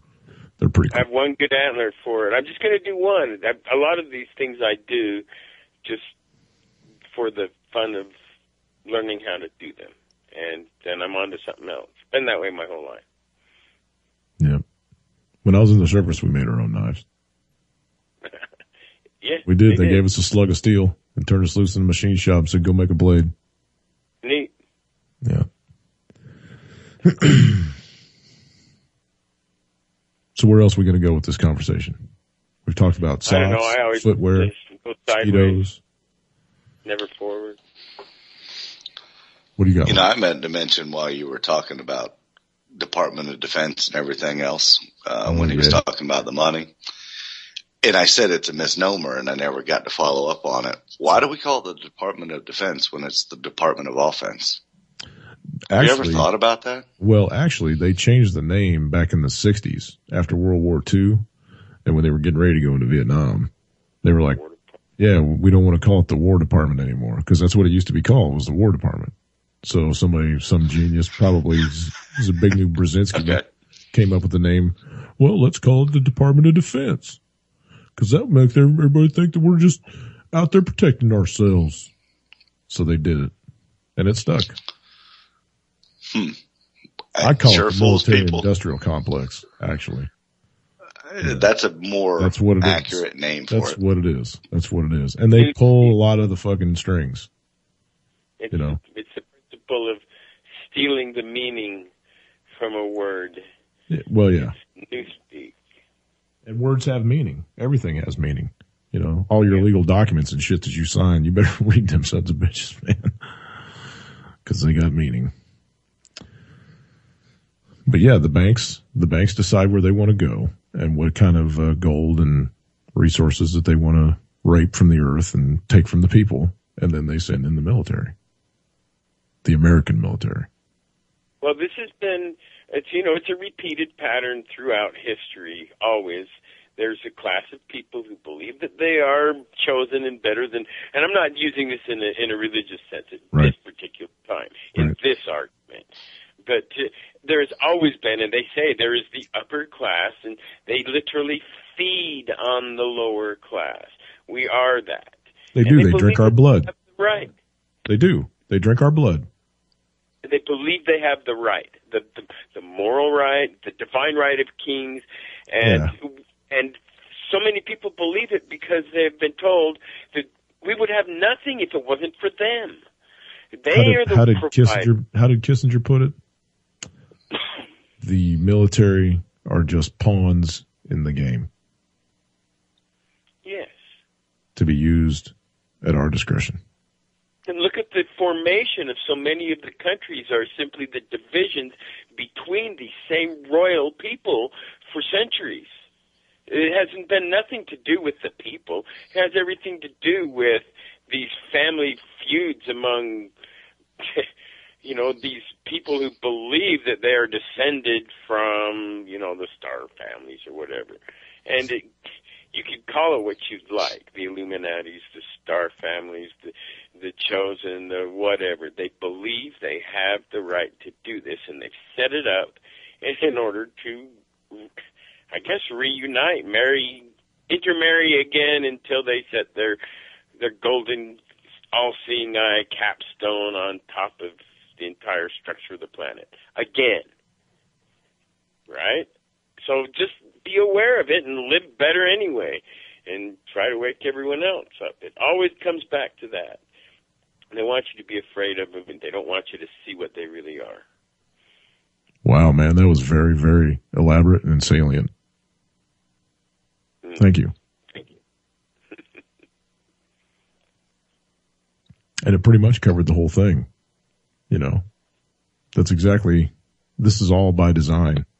We say that every week, I think. It's getting old saying it. It's getting old having to say it.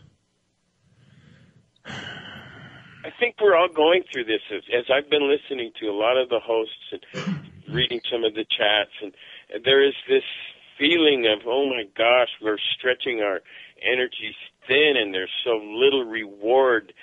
Well, that's why I'm taking this show in a different direction. Effort. Yeah. I mean, I said I was going to do it after the first of the year, and I haven't really got around to it yet, but I'm still waiting on stuff.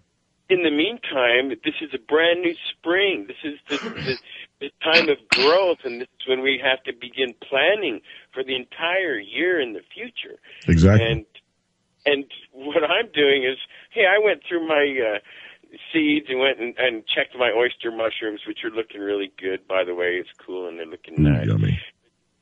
Yeah, but keep doing a little bit of that every day, an investment in your future that makes you happy. And because I really have very little other than what I make for myself as far as entertainment and happiness. You know, going to bed thinking about what I'm going to do tomorrow doesn't involve getting in a car, driving off, and buying anything. I'm not going to go to dinner, breakfast, or lunch with any of my friends, and we're not going to talk about sports. Right. Every single thing I do during the day is pretty much up to my imagination and my basic needs. And everybody's going to be at that point sooner or later. You watch. I wish I was there. I'm still kind of focused in another direction right now with my mom and everything, but I get my little bit of stuff done every day. You know, I try to anyway. I'm still waiting on these goddamn solar panels. I tell you what, if I don't hear from that company by tomorrow, I'm going to badmouth them everywhere that I can because it's getting ridiculous. These people push they call, get your money back, and let our buddy Jax talk to him. Yeah. Gonna do something, man. It's getting, I've got a lot of money. I've got a lot of money wrapped up in these panels, and they've already taken their payment. So it pisses me off that they're not. I mean, they should be jumping through hoops. You know, whatever happened to customer service? It's like, oh, fuck it. We already got his money. So tomorrow's. Well, is an independent contractor buying? I mean, is it a smaller local person, or is it a franchise, or what? Yeah. Well, I'm not. Yeah, I guess I'll say their name. Screw it. Eco Direct is who I got them from. You know, I bought my charge controllers from them. I bought my 1,000-watt inverter from them, and those two things showed up. Bing, bang, boom. The panels showed up. They were actually about 3 days late, later than they should have been, but they showed up. They were just both destroyed by some jackass on a forklift. So I sent them back. I sent them back on the truck. I didn't even let the truck leave the driveway. I stopped him on his way out. I was like, hey, drive back around, dude. We're sticking these back on. He said, what's the matter? I said, they're shattered. He said, no. I said, yeah. So he came over and talked on his phone for about 10 minutes, and his boss said, yeah, load him up and bring him home. Okay, well, and I called the company that day. And the chick I talked to on the phone was really, really super nice, man.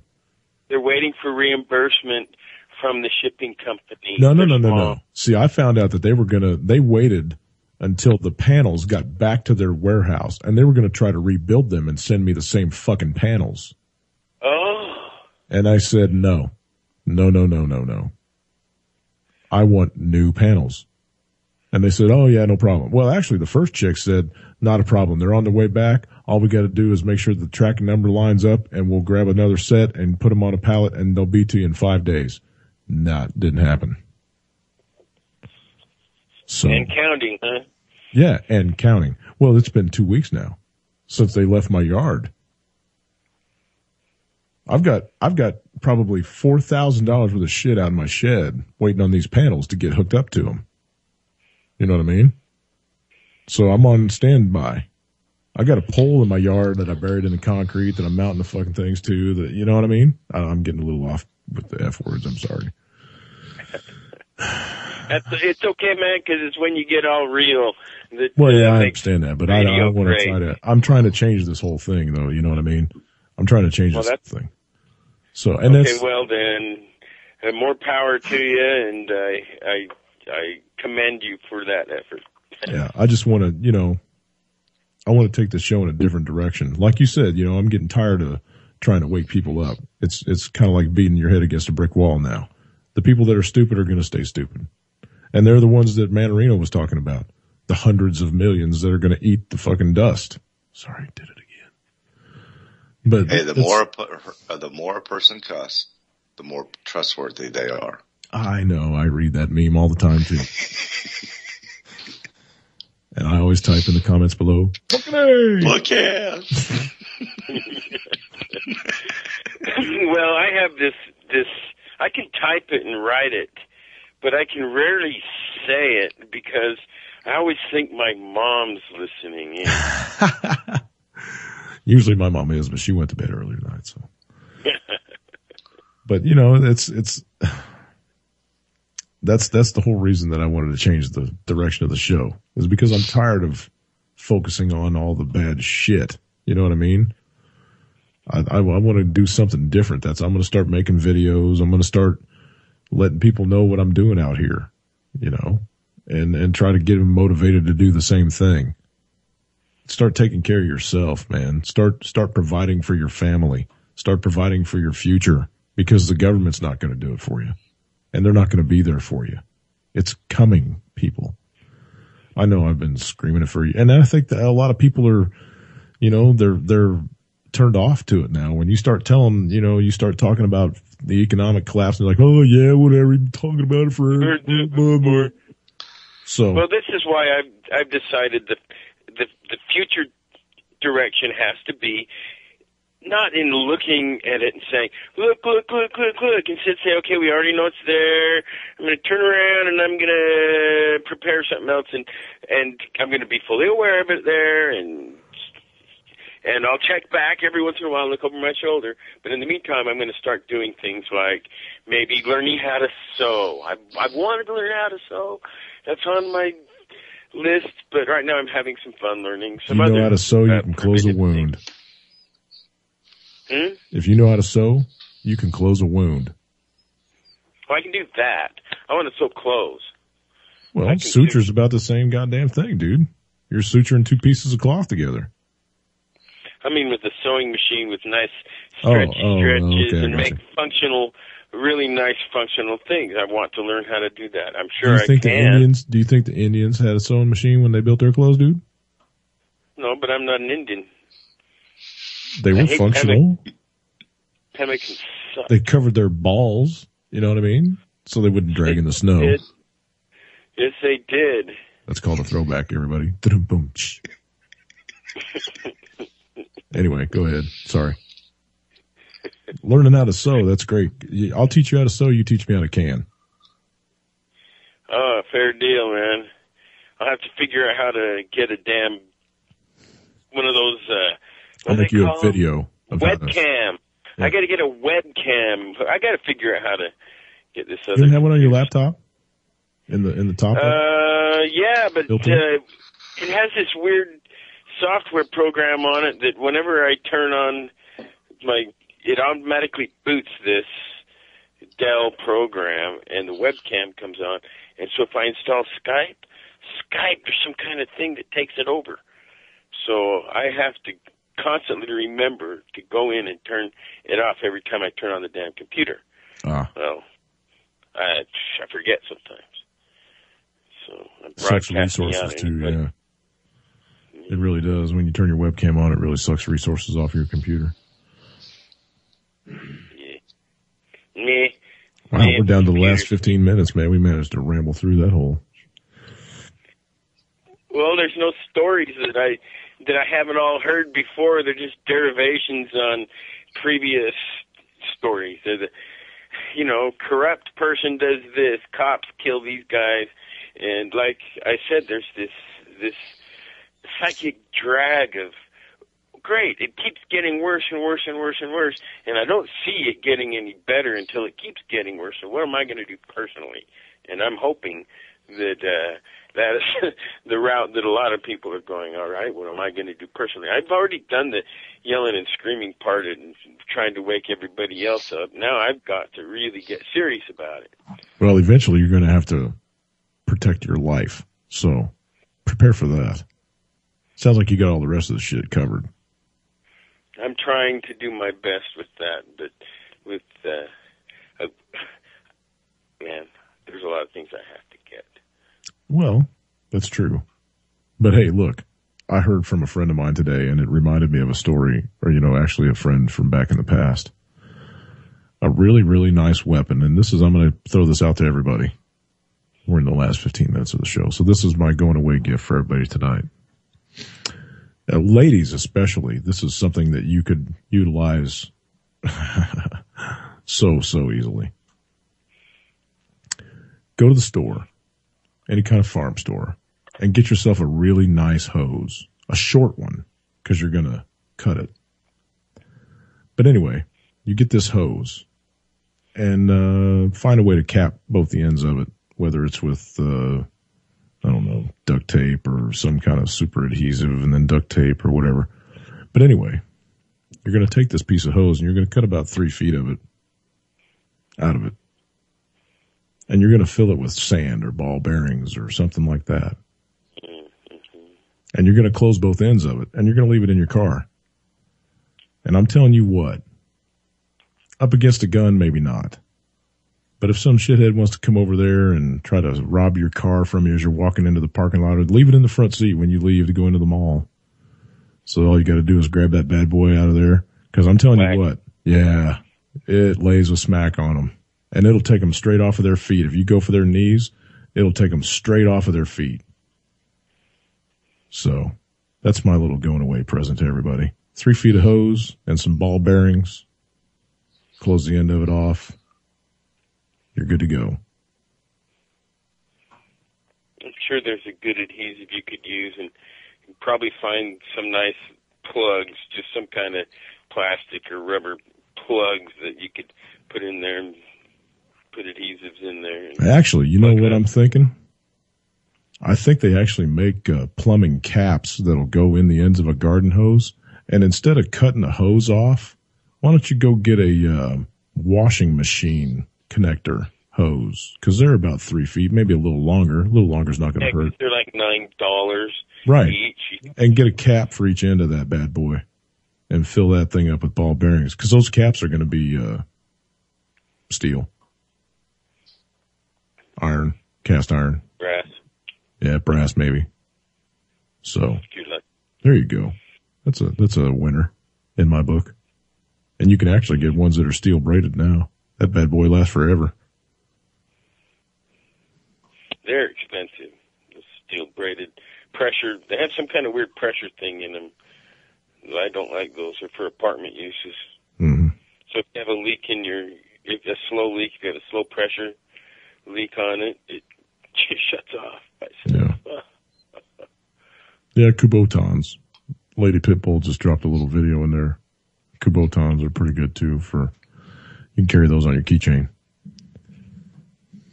But you got to be trained how to use that too, properly. With a hose, shit, you can pick that bad boy up and whack! And a cop's not really going to say shit about a hose laying in the back seat of your car, you know what I mean? Unless they pick it up and go, holy crap, that thing weighs 10 pounds. But I mean, a little piece of hose laying in the back seat or, laying in the seat next to you or whatever. Don't dress it up, put a handle on it and shit and make it look like, a weapon. Just leave it looking like a hose. I have a chef's knife, and I know how to use it really well. Would they say anything? Well, if you're driving around with a big butcher knife in your car, I'm sure they're not going to like that very much.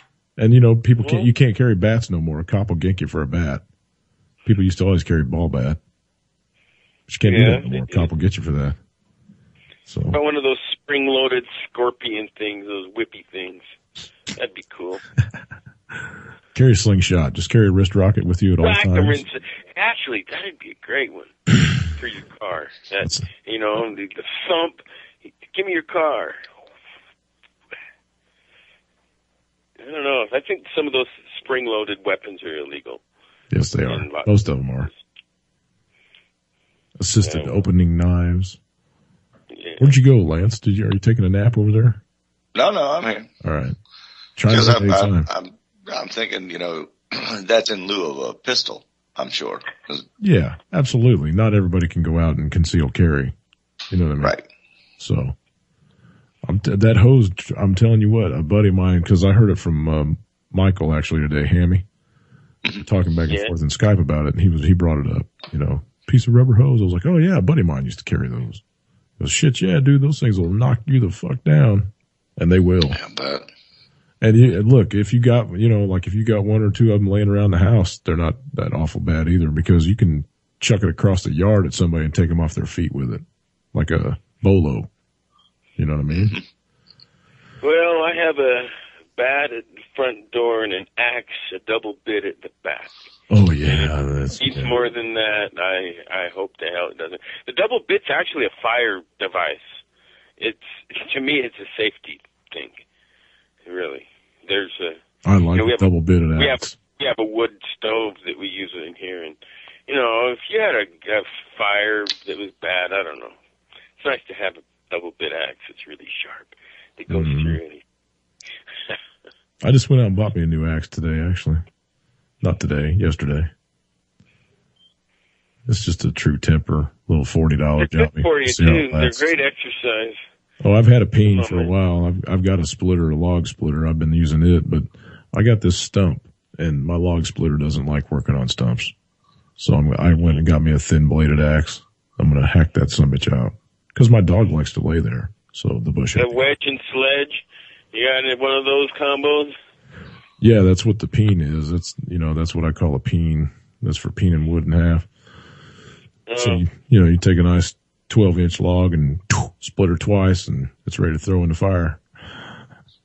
It's got the really big 10-pound head on it. Yeah, you comes out like a wedge. Yeah. Oh yeah, shit. I got 20 acres of awesome wood. I got standing dead, dude, that I could burn for 3 years. Jealous, man. You really ought to get that biomass alcohol converter. I mean, it's like $8,000 setup, but you could have all the alcohol you can use to drive around with. So it's an initial investment, but damn, I'd certainly look at it if I had the. Do they have a smaller one than the $8,000 version? Yeah, they got them all the way down, but that's the one that makes like 8 or 10 gallons a day. I don't drive that much, dude. I don't need that. Yeah. I don't need that much. I mean, they have, 2 grands that make about 2 gallons a day or something. Will it make it fuel from leaves? Because I got a shitload of leaves here, dude. Leaves, yeah. Awesome. Grass. You need to drop me a link. Wow, that's awesome. Text me a link. Text me a link or something, or drop it in. Do I got you on? No, you ain't got Skype yet. No. Or drop it in chat, man, when we get done talking. I'll stick around. If I can find it, I will. Right. I have to go find that. Biomass converter. Biomass alcohol converter. Right on. That sounds I think it was a like refinery. Biomass alcohol refinery, I think, is what it was under. I have to come downstairs. I can't. Now, do you have to do a conversion to the car to make it run on alcohol? Because that burns really cold. Well, that's a complicated question. It depends on your car and your abilities. I got a every car 2006 can be made to do it. F-150 with a V8. Is it an E85 capable version? Nope, I didn't get that.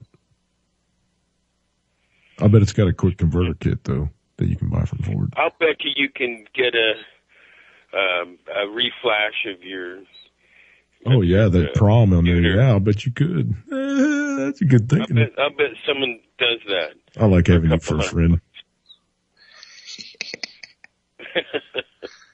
You're like the jackass that come up with the idea at the end of what was that alien movie where they came down here? It was like, oh, I hope he gets a damn cold.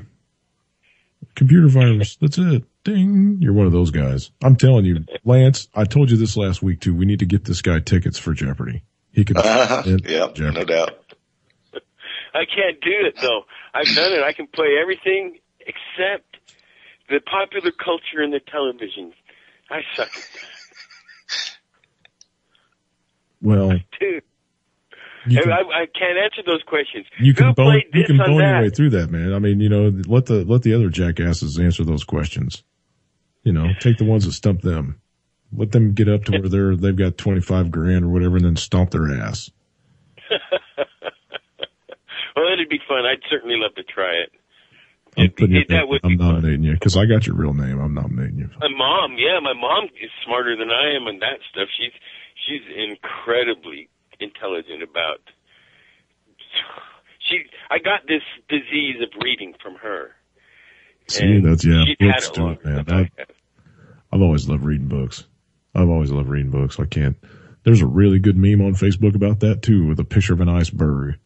So the top of the iceberg is a movie, bottom of the iceberg is a book. Because the book's like 5 times bigger. You know what I mean? Mm-hmm. Because you close your eyes. I mean, it's almost like closing your eyes and seeing it in your mind, playing the movie in your mind. You get to make the characters look the way you want. You get more background story. Like I don't know if anybody's ever read the book Jaws, but I know most people have seen the movie Jaws. If you ever got a day or two and you can read really well, go grab the book and read it, and you will be blown away at how much more in depth that is than that movie ever thought it was going to be. Granted, the movie was excellent, but the book just blows it away. What's amazing is all The Stand. Oh yeah. Anything by Stephen King. If you read King's novels and watch the movies, you're like, what the? That was a joke. Yep. Well, look at all the movies that are being made now that were books, science fiction books that were written when I was growing up, being a kid or just a young adult. So these themes that they're making the movies from now are the same ones that I was exposed to when I was very young. Identical ones from all the science fiction ones anyway. I Am Legend is this old book. The Postman, all of those. Yeah, that was a beautiful book. I love that book.